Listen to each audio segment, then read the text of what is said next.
यहाँ पे देखो एग्जाम्पल नंबर 3 में ये दिया गया है। अब यहाँ पे देखो, यहाँ पे भी p की घात 2 है, लेकिन यहाँ पे ये रूट में है, तो सबसे पहले हमें इसका ये जो रूट लगा हुआ है इसको हटाना पड़ेगा।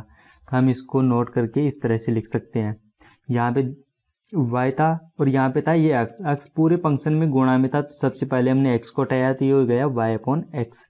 अब y/x हो गया और यहाँ पे p पॉजिटिव था, यहाँ पे प्लस में था, तो p भी नहीं होना चाहिए था यहाँ पे, क्योंकि रूट तभी हटाया जा सकता है जब ये अकेला सिंगल पद हो, तब इसका होल स्क्वायर करेंगे हम, तब यहाँ पे p नेगेटिव में आ जाएगा। तो अब इसका हम वर्ग करेंगे हम दोनों तरफ, तो ये रूट हट जाएगा। यहाँ पे इसका वर्ग करेंगे तो मान लो ये मैंने इसका दोनों तरफ वर्ग कर दिया इस तरह से। अब इसको हम आगे सोल्व करेंगे तो यहाँ पे जाएगा y/x का होल स्क्वायर और p का whole square minus 2y/x p। ये फॉर्मूला लगाया हमने a माइनस b का होल स्क्वायर बराबर ax square plus bx square minus 2ab। इससे हमने इसको हल किया है और यहाँ पे ये जो रूट था वो हट चुका है यहाँ से। अब यहाँ पे देखो ये px स्क्वायर से px स्क्वायर कैंसिल हो जाएगा। अब इसको आगे सोल्व करते हैं हम। तो यहाँ पे px स्क्वायर से px स्क्वायर तो कैंसिल हो गया, ये 1 था तो इस तरह आगे माइनस में हो गया, और ये माइनस का फंक्शन था तो ये बराबर के इस साइड में आके हो गया प्लस में। अब यहाँ पे देखो ये जो क्वेश्चन है यहाँ पे y/x है, यहाँ पे भी y/x है और यहाँ पे है p का मतलब होता है dy/dx। तो हम यहाँ पे इसको dy/dx के फॉर्म में लिखना चाहेंगे। तो यहाँ पे क्या होगा कि ये पद नहीं होना चाहिए, y/x नहीं होना चाहिए, 2 भी नहीं होना चाहिए, तो इसको हटाएंगे हम। तो यहाँ पे इसको x/2 से हम गुणा कर दें पूरी इक्वेशन को। मान लो मैंने इसको ऐसे इस तरह से गुणा कर दिया, x/y से गुणा कर दिया, इस साइड भी x/y से गुणा कर दिया, तो यहाँ पे चेंज कुछ नहीं होगा क्योंकि दोनों तरफ बराबर वैल्यू से मैंने इसको गुणा किया है।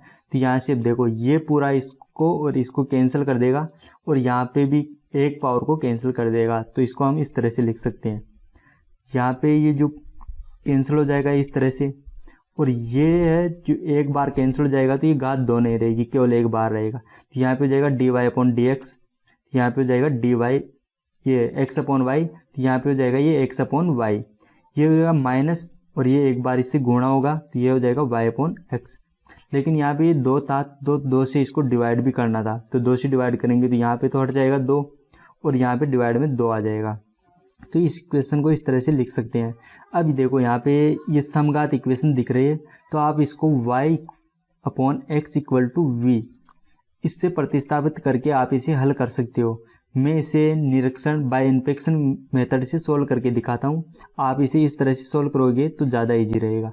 तो अब हम इसको इस तरह से लिख सकते हैं। यहाँ पे हमने लघुत्तम ले लिया और हमने इसको इस तरह से लिख लिया है। क्योंकि यहाँ पे मैं बाय इन्फेक्शन मेथड से सोल्व करने वाला हूँ तो ये थोड़ा सा लेंथी हो जाएगा, आप इसे समघात विधि से हल करना ज़्यादा ईजी रहेगा। अब यहाँ पे देखो पक्षांतरण करेंगे हम इसका, तो ये इस साइड में चला जाएगा और ये dx है जो इसके साथ यहाँ पे ये इस तरह से आ जाएगा, वज्र गुणा किया हमने। फिर आगे सोल्व करेंगे तो हमने यहाँ पे देखो dx था तो यहाँ पे ये जो है dx, ये dx इसको बराबर के इस साइड में ले लिया और ये जो 4xy/dy था इसको बराबर के इस साइड ले लेंगे। मैं यहाँ पे करके दिखा देता हूँ आपको। 2y² dx minus 4xy/dy = 2x² dx हो जाएगा। तो अब यहाँ पे 2x² है तो ये डिवाइड में चला जाएगा, तो यहाँ पे ये डिवाइड में आ चुका है नीचे।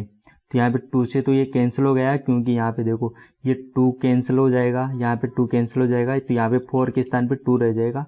तो यहाँ पे भी जो 4 था वहाँ पे ये 2 रह जाएगा और ये 2 हट जाएगा, ये 2 हट जाएगा, इसलिए यहाँ पे केवल x² से डिवाइड किया गया है, तो हमें ये फंक्शन मिलेगा। अब देखो इसको हल कर सकते हैं हम।